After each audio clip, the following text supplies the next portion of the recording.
What's up, witches? It's me, Luna, and I am here with a big shout of gratitude to all of my patrons whose donations have bought me 2 decks this month. So the first one is a new release. We're starting with the fresh one. This is Maidens of the Wheel Oracle Cards by Tammy Wampler, Inner Journeys Through the Cycles of the Year. This is from Blue Angel. And I have my wish list, but I also have a pre-order list. And every month when I remember, I go to the pre-order list and move them over, the ones that have been released if I haven't, because I rarely pre-order. I need that instant gratification. Okay, so we have a nice matte 2-part box, the standard size for Blue Angel. To every season, a wisdom. Ooh, and the letters are shiny. To every season, a wisdom. To every time, a purpose. The Maidens of the Wheel have been known in many places and by many names throughout history. They dance through the cosmos, embodying inspiration and whispering guidance. They are here to empower and align you with sacred rhythms and lost traditions. Work with these elemental beings to discover harmony within the cycles of your life and embrace your true, unshakable center. This is a quote. When we are unaware of the energies and cycles at play, they can feel chaotic. By reorienting with them, they can become inspiring, empowering, grounding, and profoundly healing. The loving strength of Goddess Earth will open you to connection, realization, direction, and manifestation as never before. Tammy Wampler, artist and author. And you see we have several shiny on matte card images. It's 45 cards and 120-page color guidebook, and the copyright is 2024. So like I said, fresh. Kind of a light mauve there. The piece of paper. Let's check out the book. Oh, look at that. Oh, so beautiful. Shiny on matte or matte on shiny is just such a wonderful contrast. And look at how it makes that artwork just pop right out. Okay.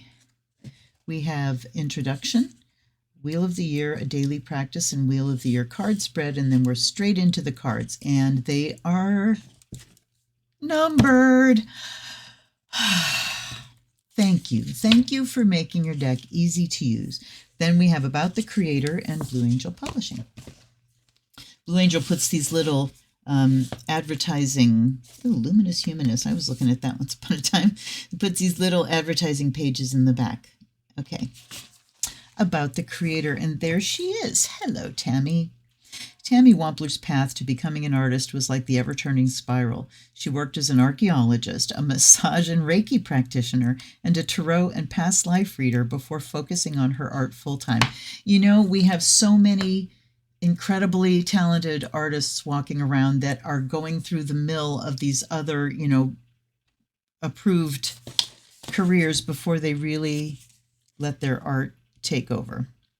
Tammy draws on her deep understanding of myth and history, as well as her intuitive knowledge of symbolism and culture in the creation of oracle decks. Decks, plural. And I did look her up beforehand, and this is the only deck that I see of hers. Found in public and private collections and exhibited worldwide, Tammy's artworks concentrate on the figurative and are expressed in oils, acrylics, and soft pastels. Her creations are influenced by magic realism, Art Nouveau, yay, and fantasy, and convey a strong sense of emotion through the eyes of her subjects. Tammy's exploration of strength and vulnerability is woven with shamanism, mysticism, and myth to portray engaging feminine archetypes.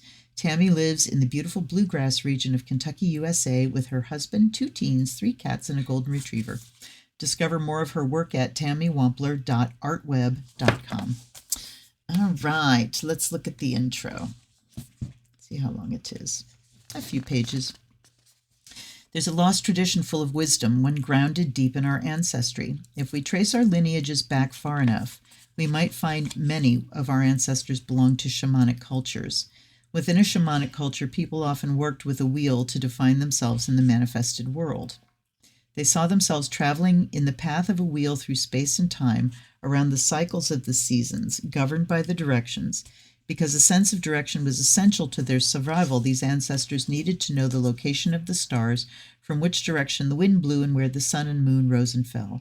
They saw themselves and lived as a part of the natural world.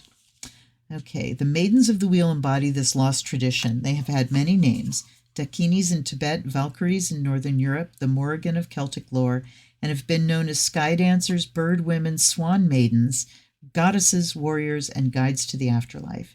These maidens appear in the sky wheel, representing space or the unmanifested.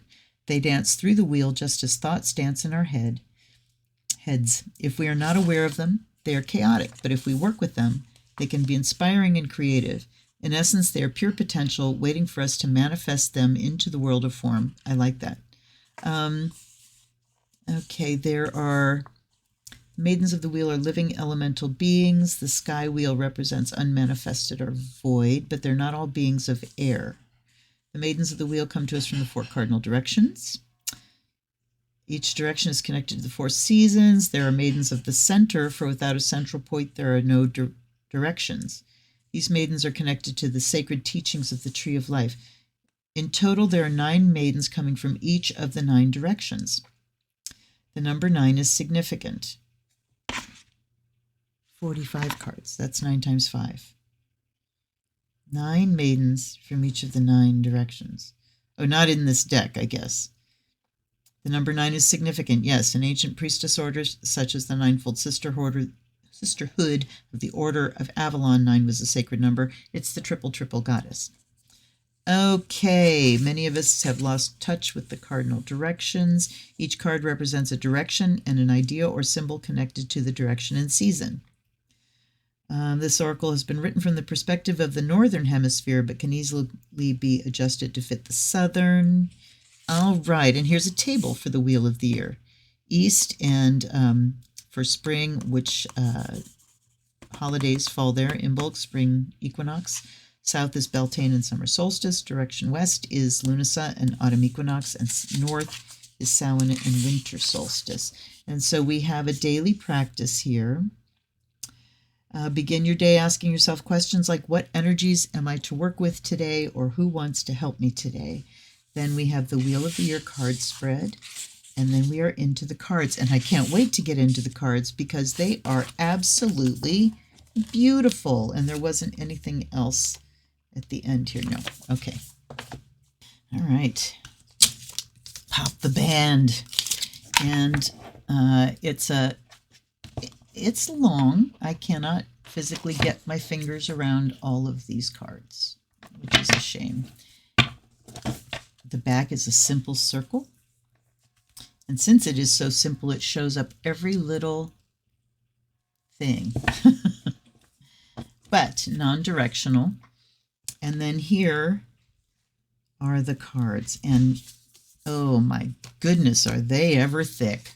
Hoo-wee. It's Blue Angel. So, and you know, Oracle decks generally don't get shuffled like tarot decks as much as tarot decks. For me anyway, but yeah, thick ass cardstock. So here we go. Number 1 is alignment, Nimway. So we have the key, the number, and then the keyword first, and then the name of the maiden. So, and it's just striking me now, duh. You know, we've got, we've had some crone decks and some Wise Woman and Solitary Witch and all these great Witch in Total Control of Herself decks. So I love seeing this one focusing on the maiden aspect of the goddess. And I don't really see that she addressed that. They take the form of divine feminine, inspired muses, graces, fates. They belong to all cultures and times. But she doesn't really, she talks about the 9, but she doesn't really talk about the maiden aspect of the goddess. That's kind of surprising and a massive missed opportunity, if you ask me. All right, so here's Nimway, and the artwork is beautiful. It's soft. This one looks like pastels. So she said acrylics, oils, and then soft pastels. That certainly looks like pastel painting to me. It's beautiful. Look at all these. Are they stars? These orbs around her? Oh, and then this one is much more vibrant. This looks painted. Paints. Could be wrong, but that's what it looks like to me. The keyword is community, and it's snow white and rose red, and I so adore this idea of braiding hair together. Look at the bear.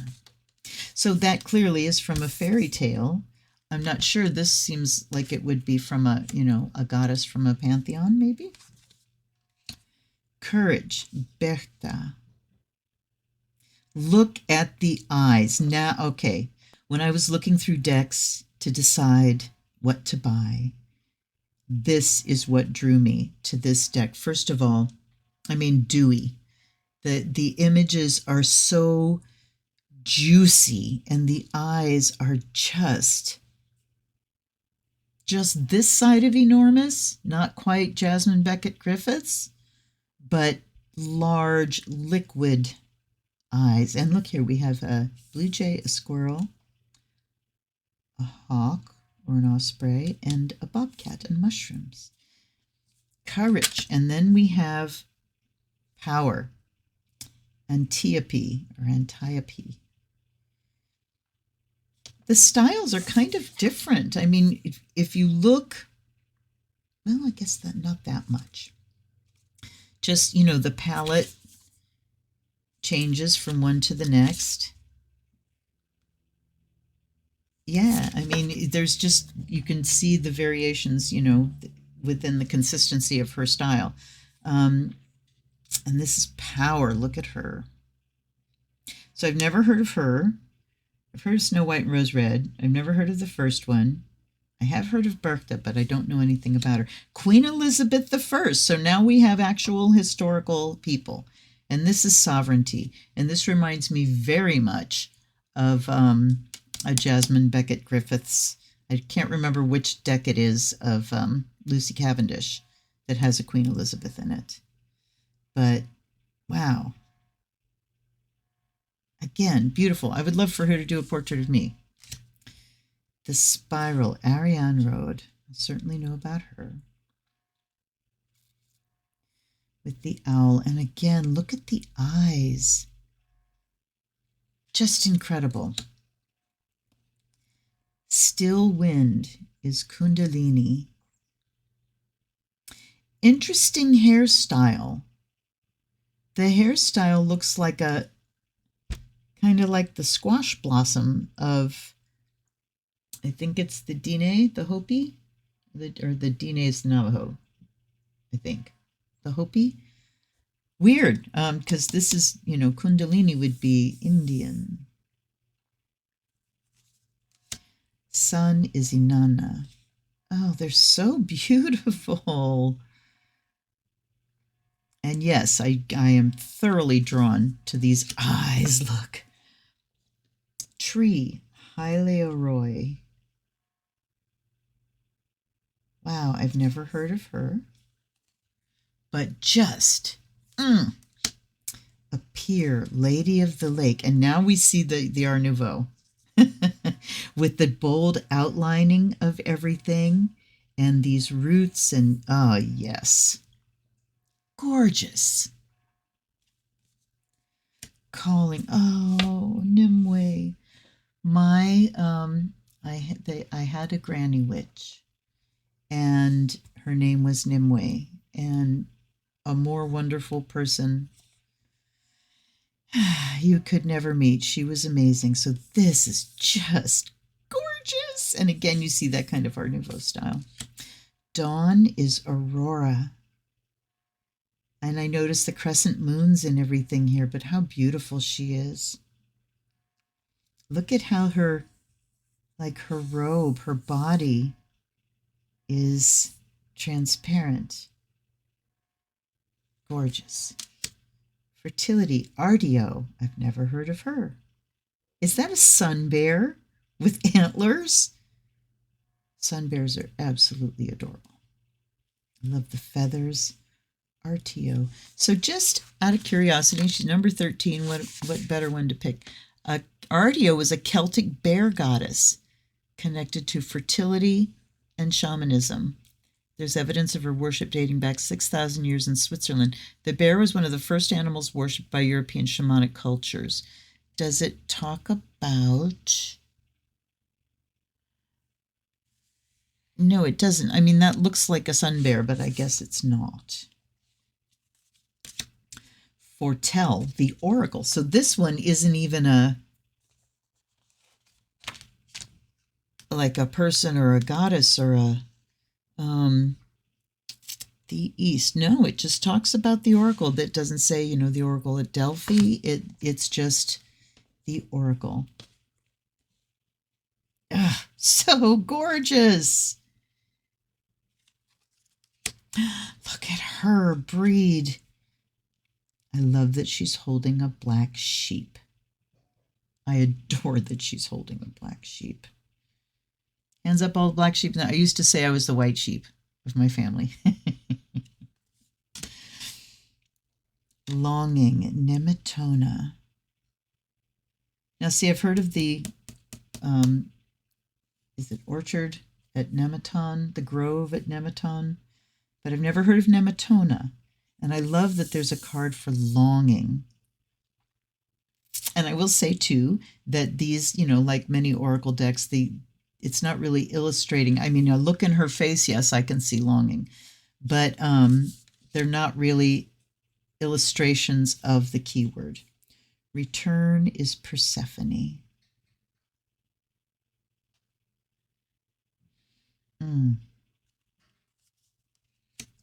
East wind is Dakini. Gorgeous. Allow is Rhiannon. She is truly gifted. Create is Pachamama. Deep is Domnu. Yeah, a lot of new names to me. Moon is Selene. Look at the lunar moth. Oh, gorgeous. Ocean, Amphitrite.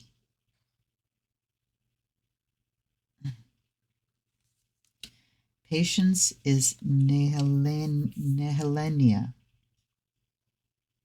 With a dog and an owl. Ripen is Wood's Witch. Look at her rainbow feathered shawl. That's beautiful. So I am very grateful as I'm going through here for the keywords on the cards because they don't really illustrate. I mean, this one, if it just said Wood's Witch, you could imagine, but just, a name, you can't. So appreciate it. Hesione Unfold. With the whale and the coral in her hair. Beautiful. So, I mean, there's certainly clues about who they are. Ninlil, the south wind. Oh, my goodness. You can't really see, but a lot of my hair is still brown. There's a lot way back under especially. That's still my usual reddish brown color, and I can't wait until it's all entirely silver. Acceptance is Lilith. Interesting. I think I know some people are going to react to that because Lilith has become really the standard bearer for this wave of feminism. And young women are embracing her. So, but acceptance, because she... was the one that said no to Adam. Let's see what it says here. Represents autumn, a time of dying and of transitions, heading into winter, blah, blah, blah. Acceptance happens when we no longer fight the things we know are beyond our control. Acceptance is an act of transition. Lilith is a goddess who teaches us acceptance. We know her as the first wife of Adam. For some vaguely explained reasons, Adam put her aside for Eve. His act was justified by demonizing Lilith. Lilith became rather obscure until recently when she was rediscovered and lifted as a symbol for feminine power. This is how acceptance works. Our world can suddenly change and feel like it is falling apart. This is the time when we accept life's lessons and learn to survive through them. So I think it talks about her being demonized and then accepted. Wow. Still, seriously, thick cardstock. I keep thinking I'm picking up two. Balance is Lome. Lome? I know that there's the Loam in Brian Froud's Fairies. Then there's Descent, Persephone. Okay, hold up.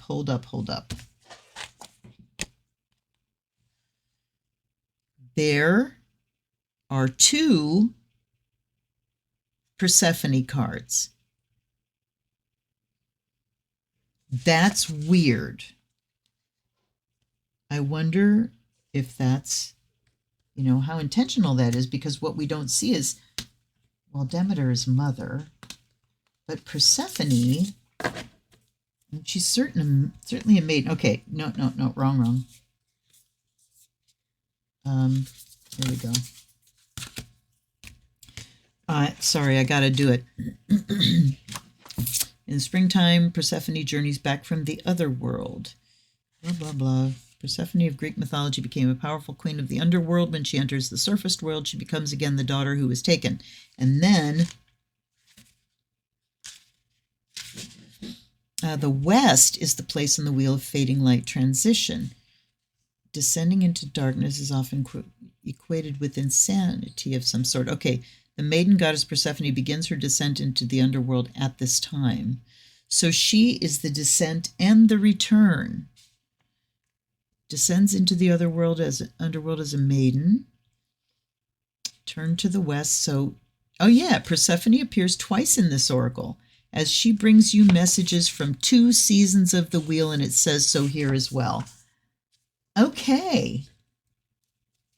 I love it. So there is, the maiden of letting go and descent into the underworld, and then the maiden of returning as well. Really cool. Destroy the Morrigan. How interesting that she's got red hair. We generally think of the Morrigan as a crone,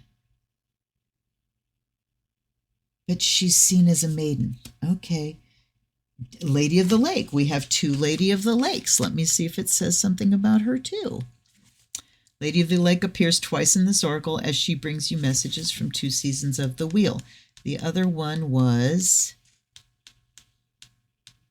I'm just kind of impressed with myself that I have recognized they're in there twice. So the first one is the east and spring, and the second one is the west. So we have these maiden goddesses that are 2 parts of the wheel, but she's portrayed them differently, in hair color and stuff. Disappear. So the first one was disappear. Okay, so the first one's appear, and this one's disappear. Dusk, Ellen of the Ways. I love all the antlers. Look at the deer. Stunning imagery. Then we have Focus, Artemis. Again, with that kind of transparent cloak. Harvest, Miktekakiwaddle. The west wind is Swan Maiden. Ice, the Snow Queen. Wow. Look at her icicle fingernails. Rest is Not. Ritual is Wise Woman. How interesting to think of Maiden as a wise woman, but here's where we come into that sacred 9. And the whole deal with the triple goddess is that each of the 3 phases, Maid, Mother, Crone, contains the other 2 phases as well. So this would be the crone aspect of the maiden, the wise woman. Sacrifice, Iriria.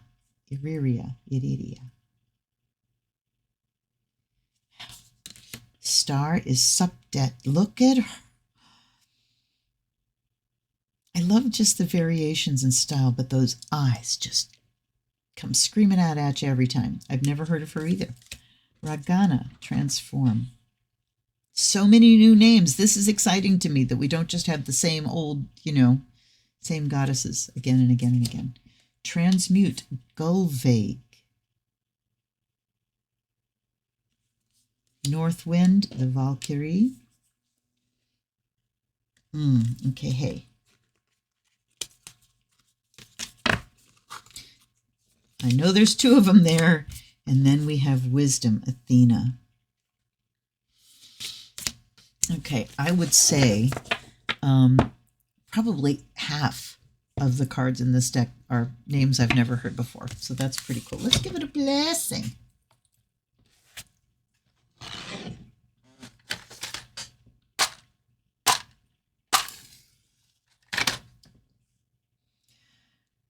Yeah, I mean, it does feel refreshing.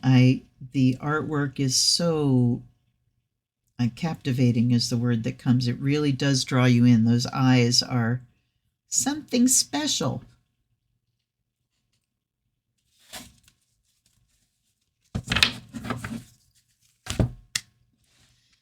By fire and air, air and fire, may you be purified and charged.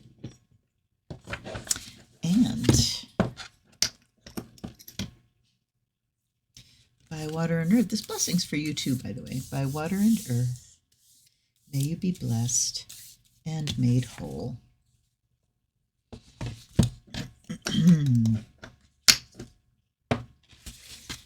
And by the sound of the bell, fair warning,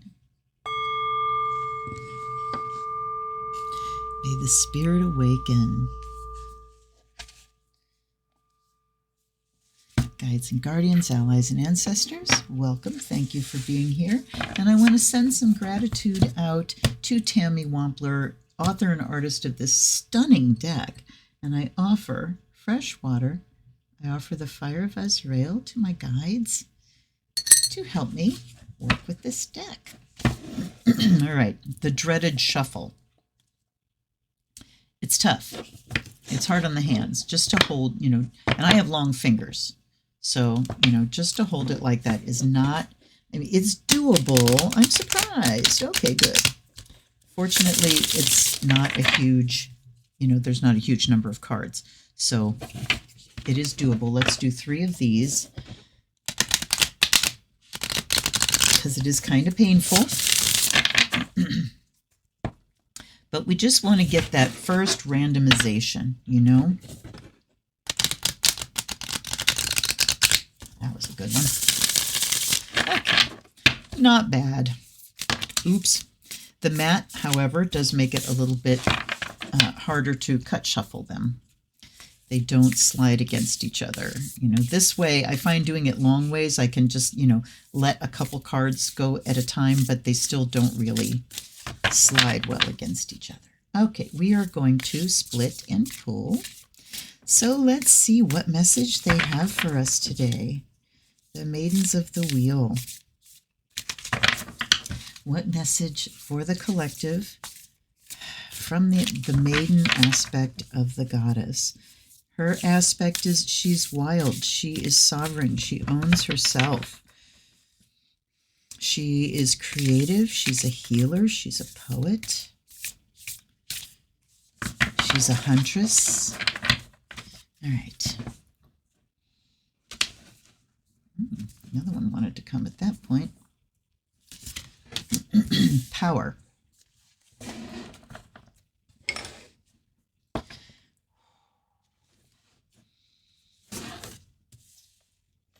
Still wind. That's Kundalini. Got to push things out of the way because these are big. And transmute. Go vague. Tiapi. Tiapi. Okay.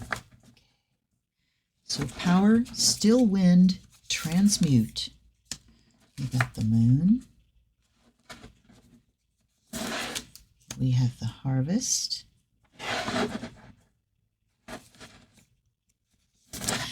You know, she popped into my mind when I said sovereign, about the maiden goddess being sovereign and powerful. Queen Elizabeth I came into my head. Okay. So let's just read. I'm not even going to go off the cuff. Let's let the deck speak for itself. Power. Antiope. The center is a place where we gain balance, sovereignty, courage, and power. It is where we feel the most rooted and grounded. If we step into the center and breathe deep, we can often ward off feelings of anxiety and powerlessness that can otherwise overwhelm us. At the heart of our feelings of powerlessness is a feeling of victimhood. To regain our power, we must create a new story for ourselves. In Greek mythology, Antiope is the fierce Amazonian warrior, a daughter of Ares and sister to Queen Hippolyta. Hercules' ninth labor was to steal the girdle of Hippolyta. Theseus joined Hercules in his quest and decided to kidnap Antiope for himself. From this point, her story varies but ends with her death after great tragedy. Antiope's story is of a powerful warrior who becomes a victim, but this is just one myth. In more modern times, DC Comics gave us the story of Wonder Woman with Antiope as her aunt. I didn't know that. This story tells of a war general and strong leader of the Amazons. The comic book Antiope is not a victim. This modern interpretation of her as her empowered and has a stronger resonance. You always have the power to choose your story. Throughout history, countless stories have been written. However, for thousands of years, there have been stories written about women that can be seen to take away their power. Women healers and shamans have been termed witches and harlots. Many women warriors and leaders have been erased from history. Not to mention scientists and historians and artists and musicians and everything else. Stories of women who were most likely powerful, like biblical Jezebel, the fairy queen Melusine, and the Greek Medea, portrayed them as harlots, strange fey creatures, and insane. The feminine within everyone, regardless of gender, hears these stories and can feel victimized. The time has come for all of us to rewrite these stories. We start by rewriting our own. Now, all of this is just written. There's nothing bolded. There's nothing separate. But if I had to take, I would take those last two sentences and put them like as a subtitle here, so it encapsulates. Do you feel powerless or victimized by life circumstances? Are there times when you don't understand why you can't have more money, more love, more health? Okay, blah, blah, blah. The life is not fair to me story can go on and on. The only way to stop it is step outside of this old pattern and into a powerful new one. In the old myth of Antiope, her captor Theseus, and I apologize if it's supposed to be Antiope, represents your thoughts carrying you further and further away from your power. You have to stop. You have the power to stop the story at any time and change it. Stop now into your center. No, step now into your center is what it says. See yourself holding a staff or a labrys like Antiope. Stand firm and strong, knowing that all the power you require is available to you. You just need to claim it. This new story is yours to write, and no one else gets to steal it from you. You are not a victim. You are a warrior, a leader, and a creator. Okay. So, stepping away from the victimhood story, then we get still wind. Kundalini. To find our center. Okay, so this is another center one. I wish that she had something like, I don't know that they're grouped that way. Let me take a peek here. So, okay, that's the let me get back to the beginning of the cards. All right. The center. So we start from the center. There's two. There is, I'm just verifying here. Throwing off our center. Yeah, 3, center, 4, 5, 6. Condition in linear fashion, blah, blah, blah, blah, blah. The spiral. Does it say center here? It doesn't say.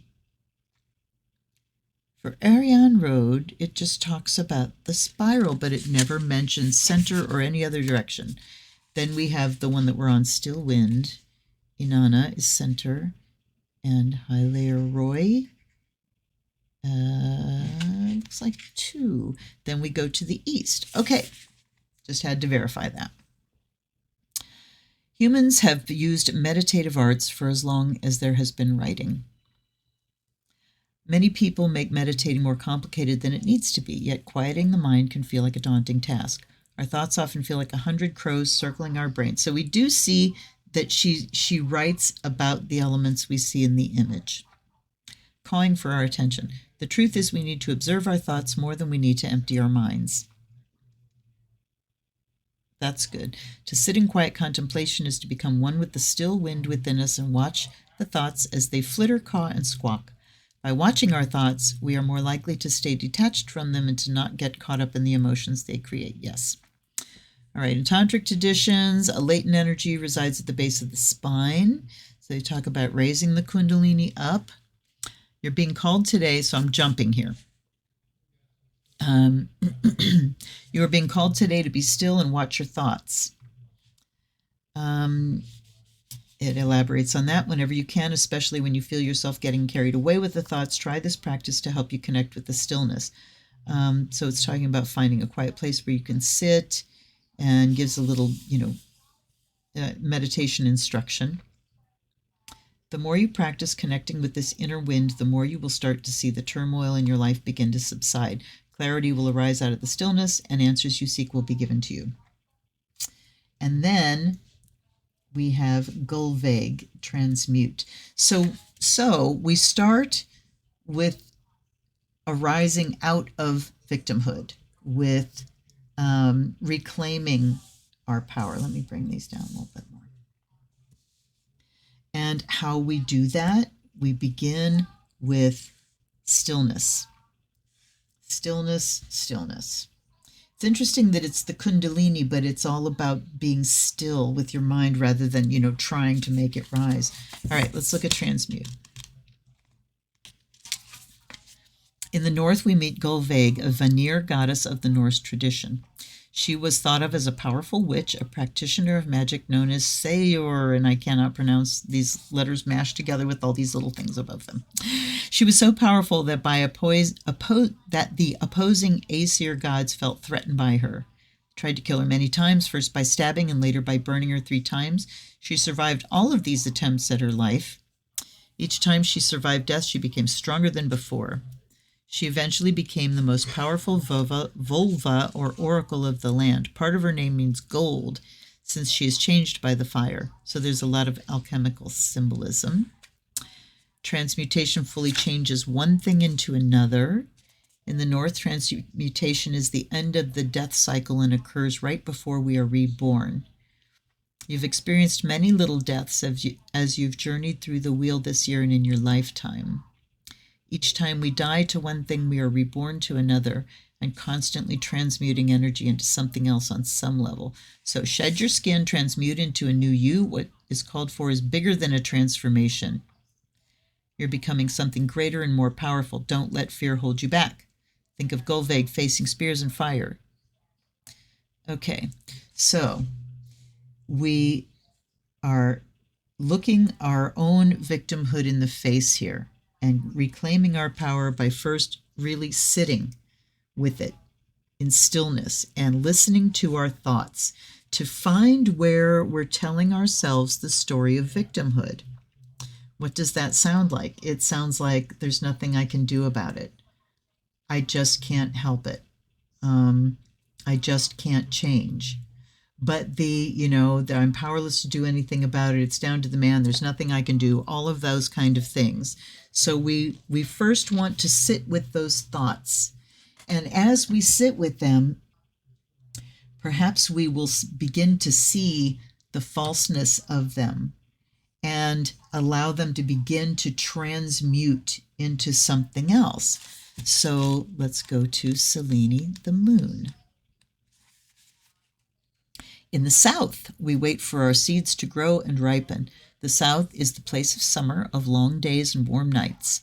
A lot of time is spent gazing up at the moon in the summer as we spend more time outdoors at night. The moon rules the tides of the ocean and the tides of emotions within our bodies. The moon stimulates our intuition, activates the pineal gland, asks us to slow down and go deep within. Greek goddess Selene was thought of as the personification of the moon. She fell in love with a shepherd boy and asked Zeus to keep him just as he was, young and beautiful forever. Zeus granted her wish, but the shepherd boy was sleeping at that moment, so keeping him just as he was also meant that he stayed asleep forever. Selene's love stays asleep no matter how much she shines and tries to wake him. The moon has the power to wake us all up from deep slumber. We're rarely in touch with our intuition, often looking outside of ourselves for answers. We've forgotten how to go deep within and find our truths. The moon calls to us nightly. We have forgotten her, but she waits patiently for us to remember. You're being called by the moon to get in touch with your intuition, and you can see some of the entries are really long, some are much shorter. There are problems you're facing, and you may not trust yourself to know the answers. Your gut knows. Trust your instinct. Go outside and look up at the moon tonight. Imagine her as Selene, gently waiting for you to wake up to her love. She has waited for so long. Greet her and let her help you remember everything you already know. So we go looking at these thoughts as they begin to transmute. We bring in our intuition and allow that to wake up, because one of the ways you keep people victimized is by shutting them off from themselves. You cut them off from their own intuition and their own instinct, and many times that's achieved through gaslighting. And so now we have to reclaim our intuition to know our own truth for ourselves. Then we have harvest. Mictecacihuatl. Okay. Harvest was traditionally a time of abundance. It was a time to be grateful, and often a lot of time was spent honoring ancestors for their part in bringing about the harvest. Talking about harvest festivals celebrated in Central South American countries. The Aztecs celebrated harvest by honoring a great goddess of the underworld, Mictecacihuatl. She was the harvester of souls. To a farming culture, the act of harvesting is in a sense killing. The last great harvest before winter was the beginning of the time of dying. And the goddess of birth and death was honored in her crone or death form at a last harvest festival. Okay. The act of taking a life to sustain another is at the heart of all life on earth. Sad but true. We all become the death goddess when we take in the harvest. We complete or kill something at the end of a cycle. One lesson of creation is always to give as much as you receive. Interesting, though, because they're talking about a crone, being in the crone form, but again, these are maidens. We have cycles going through. So you're in the west cycle, so yes, a west card. How can your harvest bless others? Turn now to the west, invite the great underworld goddess to your harvest table. I keep reading ahead of myself and I garble. Share your harvest with many, and your harvest will be even more fruitful in the future. Know you will always have enough to sustain you through the times of scarcity. There's always plenty. You're always taken care of. So this is about giving thanks. It says time to give thanks to your ancestors for their part in your harvest. Many people have helped you, guided you, and been patient with you. How can you return the favor? So she is really talking about how the ancestors support what sustains us now in our lives. So we reclaim our intuition and remind ourselves that we have a long lineage of support and sustenance. And then what do we come to? We go through this act of transmuting our stories of victimhood, and we come down to a real life example of not a victim. Queen Elizabeth I. Stepping into our center requires us to reclaim our sovereignty. The concept of sovereignty has become popular in spiritual circles, but it's deeply rooted in ancient times. It is especially connected to the Celtic tradition of the sovereign goddess. The Celtic kings not only had to rule over their people, but were required to marry the land. The land was thought of as a goddess, and a chosen queen was the human embodiment of the land. Marrying the queen enabled the king to be symbolically married to and therefore steward of the land. The Celts also believed that if the queen was fertile and produced lots of heirs, so too the land would be fertile. And if you go back even further, the priestesses, the maidens among the priestesses took the place of the goddess herself. and she was an embodied representation of the actual land. And the king, in a ritual space, consummated his relationship with her. And any child that was born of that was considered a child of the gods. No human could claim authorship of that child. Okay, Queen Elizabeth I, though a real person, is the quintessential archetypal sovereign goddess. She's known as the Virgin Queen because she never married. It can be thought today that in the Middle Ages, when Christianity had long taken over the old Celtic ways of the British Isles, the idea of the sovereign goddess had persisted. It was unheard of for a queen to succeed to the throne, even more so to remain unmarried, as sovereign to herself. Because she was a powerful ruler in her own right, she understood true sovereignty and therefore has become the Maidens of the Wheel's sovereign goddess. Okay, so she, first of all, she saw when she was just tiny child that her father murdered her mother, and the power that a king could hold over a queen. And what was that thing that she said? I will have something and no master. I will have no master. So she was the ultimate sovereign of the land, and she recognized that the patriarchy, if she got married, there would be twisting and turnings to, take her sovereignty away. And so she said no, and it ended the Tudor line. And she didn't care about that. What she cared about was the life she was living. Okay. Queen Elizabeth subconsciously brought in a new code of sovereignty. We're all sovereign beings who carry power in our bodies.